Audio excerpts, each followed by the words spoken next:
दोस्तों, IQ foundation में आपका स्वागत है। आज हम आपके सामने एक टॉपिक लेके आए हैं जो हाल ही में गवर्नमेंट ने डिसाइड की है एजुकेशन के ऊपर बदलाव करने के लिए। काफ़ी दिन से गवर्नमेंट चाह रही थी कि अपना एक नया पॉलिसी लाए, क्योंकि ज़माने को देखते हुए जितनी तेज़ी से रियल लाइफ में एडवांसमेंट्स हो रही हैं, उस हिसाब से अपनी बुनियादी शिक्षाओं में वृद्धि लाने के लिए भरपूर प्रयास कर रही है। तो उसी प्रयास के चलते द डायरेक्टरेट ऑफ एजुकेशन 1 जुलाई 2022 को एक फ्रेश असेसमेंट गाइडलाइंस जारी करती है। तो उसके विषय में आज चर्चा करेंगे। बने रहिएगा हमारे इस वीडियो के साथ। काफ़ी सारे महत्वपूर्ण जानकारी आपको मिलती रहेंगी इस वीडियो में। यह है, जैसे आपने शुरू में ही जान गए होंगे, ये new assessment plan for schools in capital, अर्थात ये भारत के सिर्फ दिल्ली के छात्रों के लिए, गवर्नमेंट स्कूल्स के छात्रों के लिए ये प्रावधान लागू किए गए हैं। The directorate of education DOE 1 जुलाई 2022 को एक fresh assessment guidelines for government issue करती है, जो गवर्नमेंट एडेड या अनएडेड स्कूल्स को ये गाइडलाइंस फॉलो करनी होंगी, सिर्फ दिल्ली कैपिटल के लिए। ये क्या चीज़ है न्यू असेसमेंट प्लान? तो हम जैसे कि बुनियादी शिक्षाओं में हम सब्जेक्ट्स के ऊपर काफ़ी ध्यान देते थे, अभी थोड़ा हट के गवर्नमेंट चाह रही है कि कुछ एक्स्ट्रा चीज़ें बच्चों को सिखाई जाएं, ताकि बच्चे सिर्फ किताबें पढ़ के जो ज्ञान हासिल कर रहे थे, जान रहे थे और अपनी समझ को विकास कर रहे थे, तो उसमें थोड़ा अलग चीज़ें बच्चों के सामने रखा जाए, ताकि बच्चे अपने से अपनी विचारधारा और बुद्धि का इस्तेमाल ज़्यादा करें। तो उसी को ही यहाँ पे न्यू असेसमेंट प्लान के तहत लागू किया गया है। दोस्तों, इसका एक मुख्य उद्देश्य है on the application of concept in real life. बच्चे किताब तो पढ़ेंगे ही, उनमें बुनियादी शिक्षाओं के तहत लैंग्वेजेस सीखेंगे ही, मैथमेटिक्स सीखेंगे, साइंस भी सीखेंगे। उनके साथ साथ उनके दिमाग में जो वो सीख रहे हैं उसको एप्लीकेशन रियल लाइफ में कैसे कर सकते हैं, उसके लिए उनको एक रियल टाइम प्रॉब्लम्स उनके सामने रखा जाएगा और वो उनको अपने दिमाग का इस्तेमाल करके उसको सॉल्व करना होगा। तो उसी तरह का कुछ प्रोग्राम्स के बारे में गवर्नमेंट ने जाहिर किया है। As well ascertain the impact of mind set curricula on their behaviour. और दूसरी बात, बच्चों को लगता है, जैसे कि हम भी आजकल जो पढ़ाई करके निकल चुके हैं, तो हम लोग को भी लगता था कि स्कूल में पढ़ना, किताबों को पढ़ना लिखना, उसके बाद जाके एग्ज़ाम दे देना, बस उतना तक सीमित था। वो एक माइंडसेट था हम लोग का कि लिखना पढ़ना, फिर एग्ज़ाम देना, फिर लिखना पढ़ना, एग्ज़ाम देना। तो वो माइंडसेट जो है बच्चों का, उसको चेंज करना है, उस बिहेवियर को चेंज करना है बच्चों के। वो करिकुलम के माध्यम से उस माइंडसेट को चेंज करने के लिए ये प्रोग्राम का प्रावधान लिया गया है। हाल ही में deputy chief minister Manish Sisodia ji ने कहा है कि student will not just be evaluated on the basis of curricular knowledge, but rather on their ability to apply their understanding in a variety of real life situation. तो उन्होंने कहा है कि बच्चों को इवैल्यूएट सिर्फ उनके करिकुलम नॉलेज के ऊपर बेस ना करते हुए उनकी अंडरस्टैंडिंग के ऊपर बेस करना चाहिए कि वो उन रियल लाइफ सिचुएशंस में कैसे वो हैंडल करते हैं। वैसे एग्जाम्पल्स को ध्यान में रखते हुए बच्चों का असेसमेंट करें या तो इवैल्यूएट करें। मनीष सिसोदिया जी जो एजुकेशन पोर्टफोलियो को भी संभालते हैं हमारे मिनिस्ट्री में, उन्होंने ये बदलाव लाने की कोशिश की है।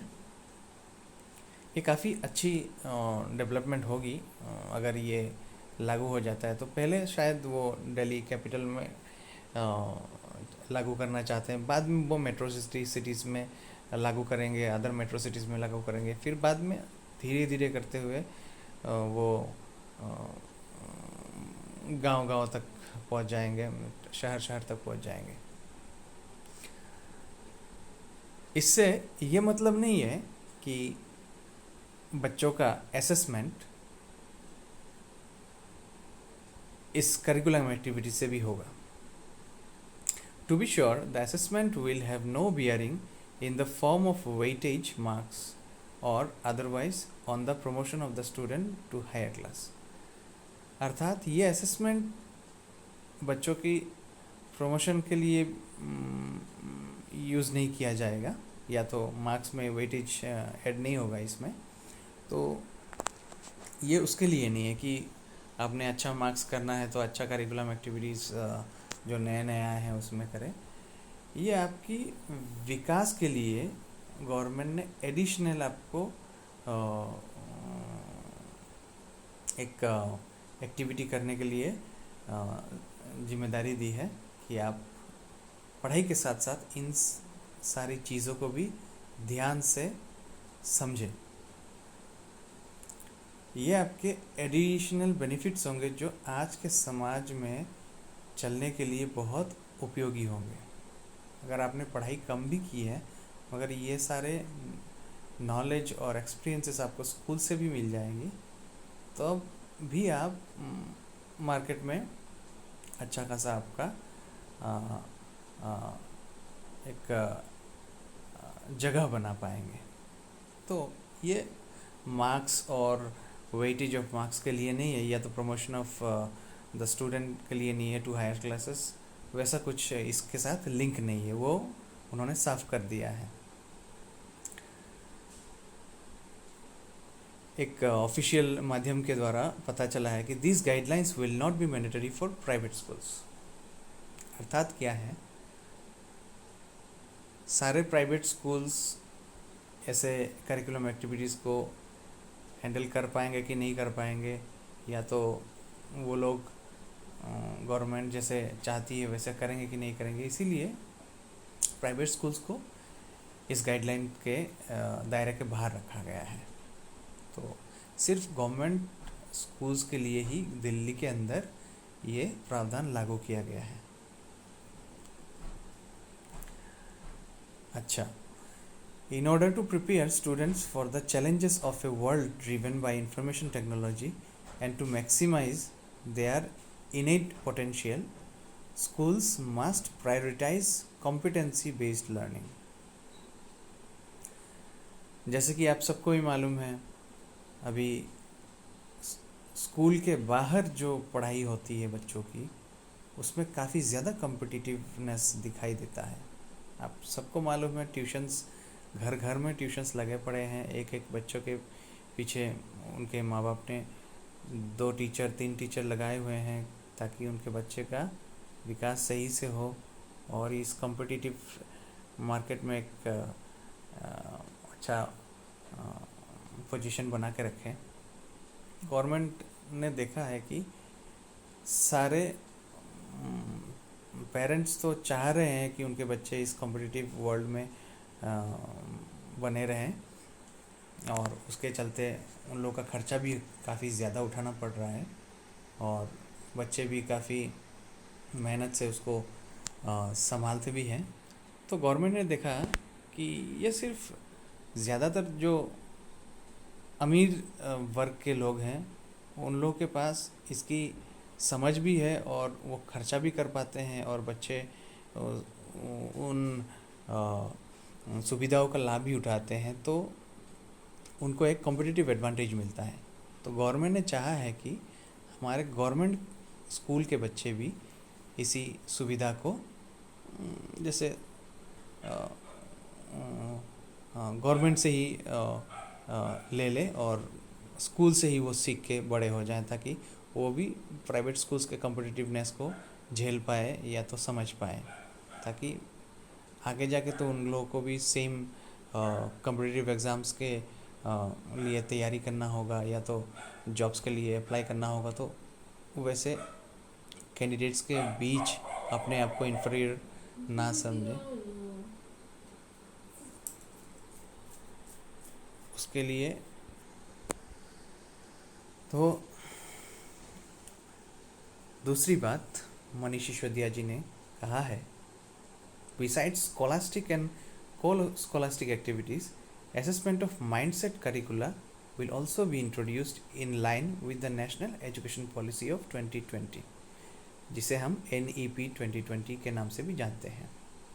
गवर्नमेंट ने 2020 में ही एक नेशनल एजुकेशन पॉलिसी का घोषणा किया था।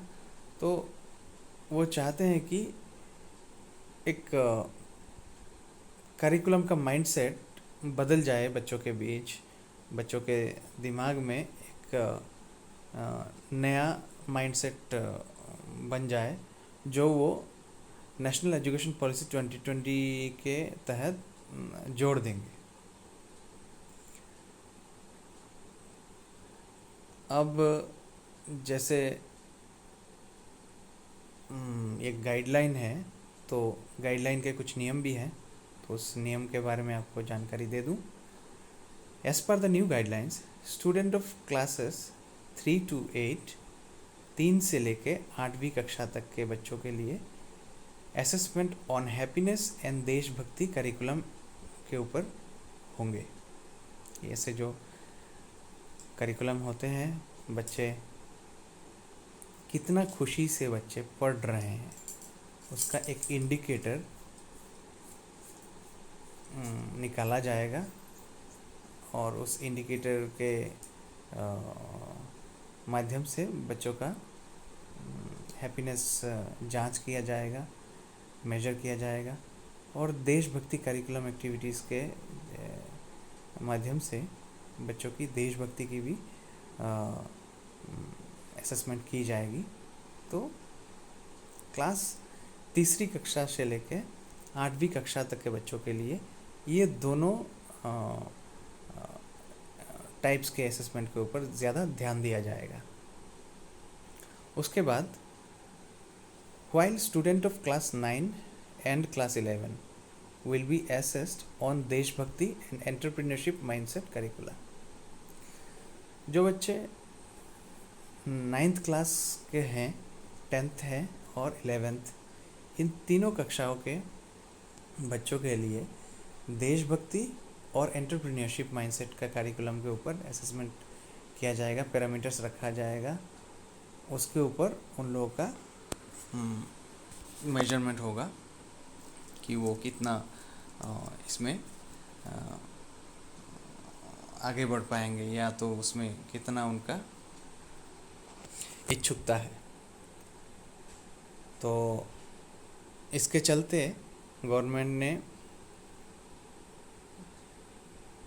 बिजनेस ब्लास्टर नाम का एक प्रोग्राम भी चालू किया है, जिनमें बच्चे नए नए स्टार्टअप्स के आइडियाज़ गवर्नमेंट को देंगे थ्रू स्कूल के प्रोजेक्ट्स के माध्यम से, असेसमेंट के माध्यम से करिकुलम में वो डाला गया है, ताकि वो इंटरेक्शन कर पाए एक अथॉरिटी के सामने और गवर्नमेंट भी उसी हिसाब से बच्चों की जो कैलिबर है और जो क्षमता है उसको पहचान पाए।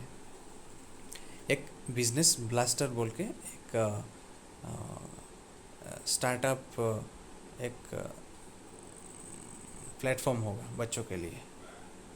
तो ये 9 से लेके 11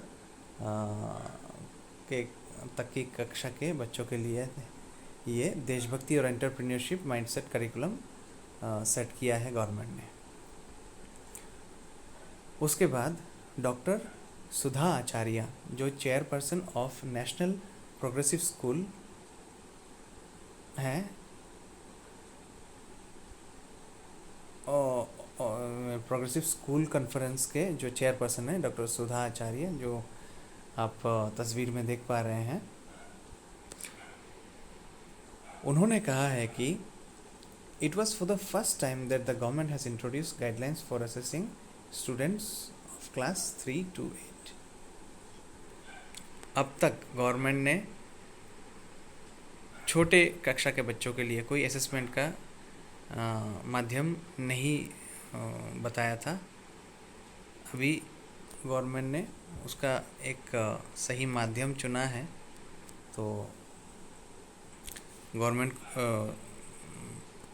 सुधा आचार्य मैम भी काफ़ी खुश हैं इस डिसीजन से कि बच्चे अपनी छोटी उम्र से ही decision making power, analysing power, analytical power और बहुत सारे अंडरस्टैंडिंग क्वालिटीज़ को विकास करेंगे। जैसे कि मैम इस पिक्चर में बच्चों के साथ काफ़ी घुल मिलती हुई, इन मैम का डेडिकेशन काफ़ी ज़्यादा है हमारे भारत के शिक्षा के दृष्टिकोण से। इनको काफ़ी अवार्ड भी मिले हुए हैं डॉक्टर सुधा आचार्य।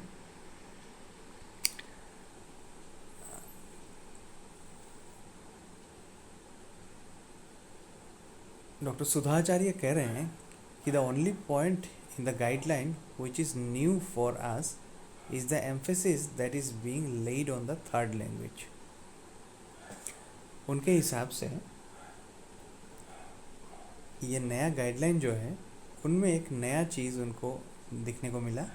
वो क्या है कि भारत में लैंग्वेजेस मिनिमम 2 तो सिखाए जाते हैं, जैसे कि राष्ट्रभाषा हिंदी हम लोग का सिखाया जाता है, फिर इंग्लिश कंपलसरी सिखाया जाता है, और अभी थर्ड लैंग्वेज जो है उसको भी गवर्नमेंट ने कंपलसरी करते हुए कहा है कि क्लास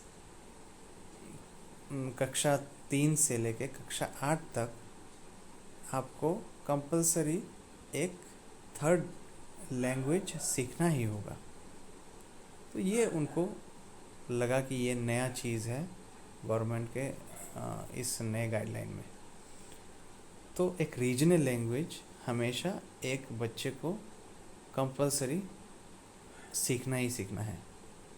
अगर वो दिल्ली से है तो या तो पंजाबी सीख ले, हरियाणवी सीख ले, अगर वो असम से है वो तो असमी सीख ले, नागालैंड से है नागामी सीख ले, नागामी सीख ले, केरला से है, कन्नड़ा से है, साउथ इंडिया से है तो साउथ इंडिया का लैंग्वेज सीख ले, मलयालम सीख ले, अगर महाराष्ट्र से है तो मराठा सीख ले, राजस्थान से है तो राजस्थानी सीख ले।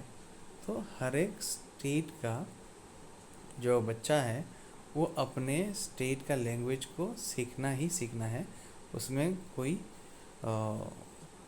छूट नहीं दिया जाएगा। जैसे कि वेस्ट बंगाल में बंगाली काफ़ी ज़्यादा सिखाया जाता है बच्चों को गवर्नमेंट स्कूल में, मगर वो भी आजकल करिकुलम एक्टिविटीज़ के चलते, गवर्नमेंट के इन्फ्लुएंसेस के चलते बंगाली लैंग्वेज को लोग थोड़ा पिछड़ा हुआ लैंग्वेज मान रहे हैं और बच्चों को अपने माँ बाप सिखा भी नहीं रहे, इंग्लिश के ऊपर ज़्यादा ध्यान दे रहे हैं। तो वैसा नहीं चाहती गवर्नमेंट चाहती है जो पहले से हम अपना विविधता, भाषा में जो विविधता थी उसको बरकरार रखने की कोशिश की है कि कंपलसरी आपको थर्ड लैंग्वेज तो सीखना ही सीखना है।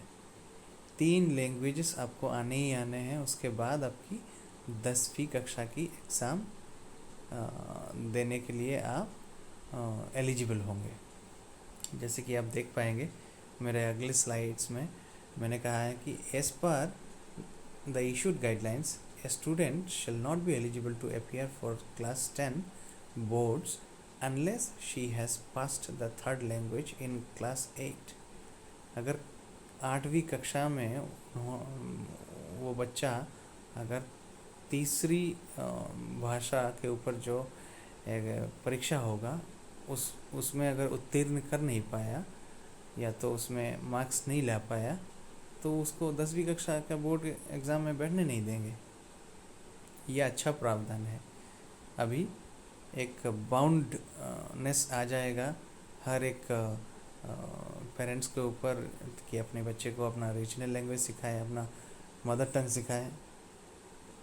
तो ये एक अच्छा बदलाव है जो गवर्नमेंट ने यहाँ पे लाई है। मिस डॉक्टर सुधा आचार्य जी ने इसी बात को गौर करते हुए कहा है। तो अब तक के लिए हमारे इस क्लास में जो है new assessment plan for schools in capital, तो आशा करते हैं आप इस सेशन को अच्छी तरह से समझ पाए हैं, एंजॉय किए हैं। ऐसे ही हमारे साथ बने रहिएगा।